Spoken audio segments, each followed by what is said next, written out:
নমস্কার।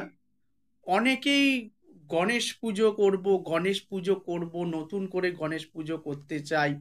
সকলেই ঠাকুরমশাইকে ফোন করে করে খুব পাগল করে দিচ্ছে। আর ঠাকুরমশাইরা ভাবছে যে ওরে বাবা, এত গণেশ পুজো করব কি করে। ভয় পাবেন না, গণেশ পুজো আপনারা নিজেরাও করতে পারেন। বাবা মঙ্গল মূর্তি, হ্যাঁ। তো গণেশ পুজো যে উপাচারগুলো একদম বহু উপাচার লাগে, কিন্তু আমরা কি সকলেই গণেশ পুজো করতে পারি? হ্যাঁ, সবাই তোমরা গণেশ পুজো করতে পারবে। এবং পুজোর কিছু বিধি আছে, মন্ত্র লাগবে না।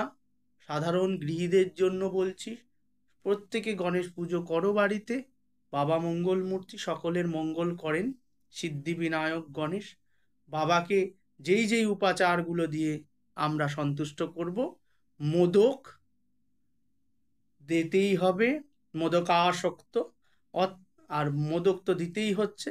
এবার যা ধরনের উপাচার আপনি দেবেন, এবার রক্তচন্দন, দূর্বা, হ্যাঁ, আর জবার মালা, রক্ত জবার মালা, রক্ত বস্ত্র, এগুলো দিয়ে গণেশের পুজো আপনারা আপনারা নিজে নিজে বাড়িতে বসে এই সিদ্ধিবিনায়ক পুজো করুন। আর অনেকেই যে জানে না এই ব্যাপারটা, এটা হলো সিদ্ধিবিনায়ক পুজো।